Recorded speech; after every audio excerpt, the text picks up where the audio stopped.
Okay, this will be part 3 of working with the AITG dashboard. Okay, last time we left off with the profit or loss. Okay, now we got the TS column. What this is actually where the signal comes into the dashboard, and there will be an arrow in here, either a green arrow pointing up or a red arrow pointing down to tell you what the signal is coming from the trading system you have on that particular pair. Now these will always show you what the signal is if there is one. If it's blank or black, there is no signal at that time.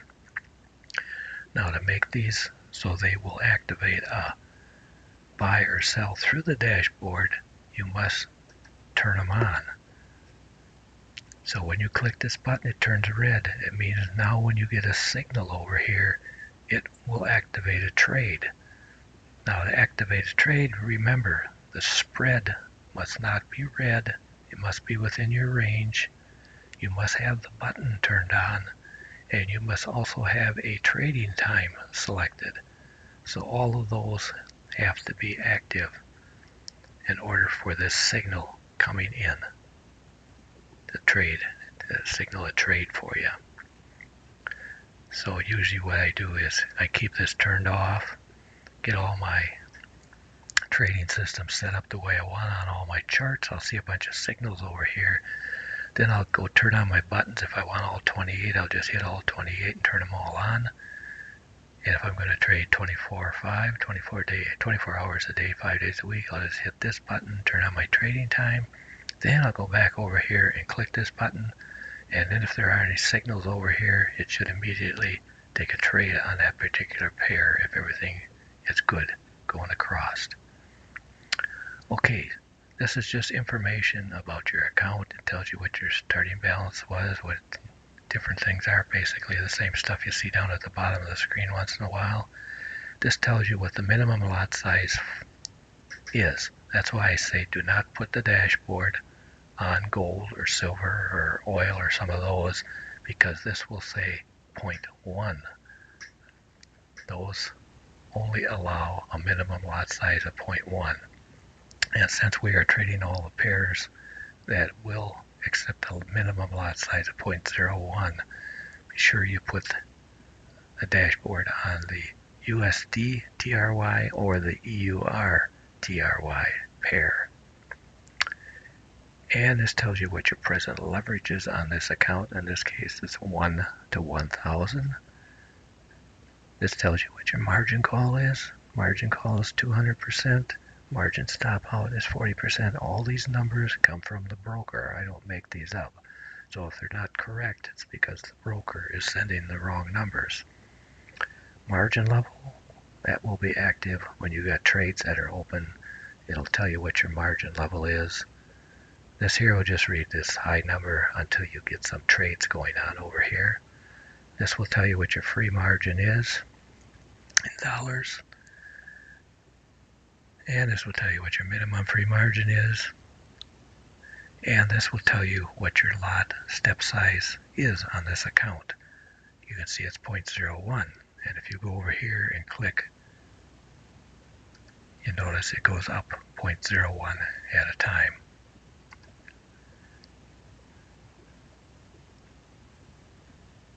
Maximum net equity, that tells you what you have gotten up to with all your trades when you're trading, what your maximum gain has been down here. Maximum equity drawdown, it will tell you what your maximum drawdown has been for this trading session. Now the basket's closed. That's used when you're basket trading. If you're doing, we haven't got to those yet, but that will tell you how many baskets you've hit for your particular dollar value you were trying for. Like a take profit of say 50 pips on a basket, and it closes. This will keep advancing depending on what you got set down here. Maximum open trades allowed is 28, and that you can change back here in the properties 28. That only affects trades coming from the trade systems, these systems here. You can always add more trades over here, but if you keep opening trades over here with the buy and sell buttons, if you hit this 28 maximum open trades, that includes the ones that the TS has opened plus these, it will not open any more trades. So once you hit 28 trades that are actually open on that account, it will not take any more. This will tell you how many present open trades you have. That just adds up how many trades in this column are open. Maximum trades in this session tells you what's the highest number of trades that have been open in that session. These are some nice numbers to look at because it kind of tells you how many trades were actually open, and it gives you some idea on margin levels and different things like that. You know, if you had 28 trades open for the whole session, that's a lot of trades. Can be dangerous. So that's what that tells you. Properties, if you click properties, all that does is open up your property window. Remember, if you don't change anything, don't hit OK, hit cancel. Because if you hit OK, if you are in any trades, these numbers are going to be reset. All these 4 columns here will be reset. Same way with this stuff over here will be reset. Open graph. That opens up your graph. And we'll get into how this is used in a later dashboard briefing here. We won't get into it right now, but this brings up your graph. Click it again, closes the graph. This box right here is if you open up properties, and that's note 1, note 2. So if you type something in there, note 1, note 2, like that. You can type whatever you want in there, don't get too long. Click OK. Notice it puts it down here. Like I say, don't make it too long because you don't want to go out the end of the box. But you put your notes there.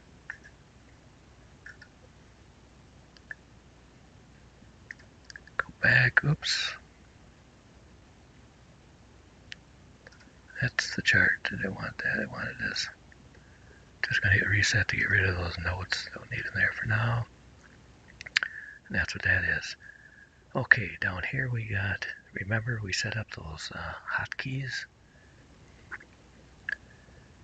Those work with these 2 buttons, charts period and the charts template. So if you click the chart period, it will come up like this. And if I had any charts, well here, let's open up some charts first. Let's just open up all 28.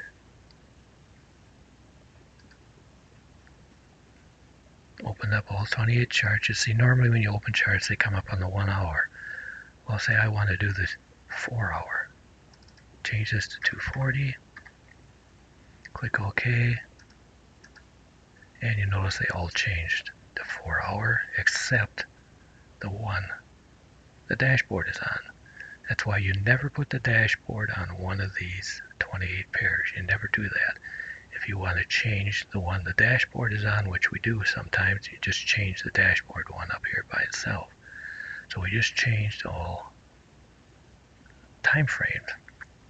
Now if you have a specialized template all set up you want to put on all of your charts down there, you click the template one. And you have to type a number in here for the template. I'll show you how you realize what that is. If you right click, hit templates, here are your templates. Right now we have 4 templates to choose from. The first template number is always 0. Second one is 1, 2, 3. So you have to look at your template list to see what that number is. And in this case, when you open this up, you notice it comes up with 0. It would put that first template on there because that number is 0. If I want to put number 2 on there, I would double click it, put a 2 in there, and then it would put number 2 on there. Well, I'm not going to change them right now, but that's the way that works. But for these two buttons to work, remember you got to have those two hotkeys set up for it to work. Basket equity. If you have no closed trades down here, if this is at 0, this number basket equity will read the same as this number over here, because your entire basket price is right here and you haven't closed any. But if you've closed some, either at a take profit or at a loss, that will show up down here as closed trades, cycle PL. And then this number here will be a combination of this number and this number. So if you got winners over here and you got some losers down here that have closed, you subtract these losers from these winners and you end up with this number here. And like I said, if you never have any that close by hitting a take profit or a stop loss, this will be at 0 and this number will always be the same as this. If you have something down here, then this number will be a combination of this one and this one.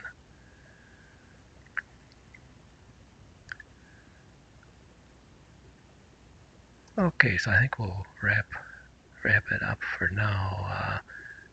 The next part we'll get into, I believe, the basket trading piece of this, how you can trade the pairs as a basket. We won't start that right now. We'll make that we'll make that a separate part. So that'll be in part 4, I guess. So for now, we wrap this up.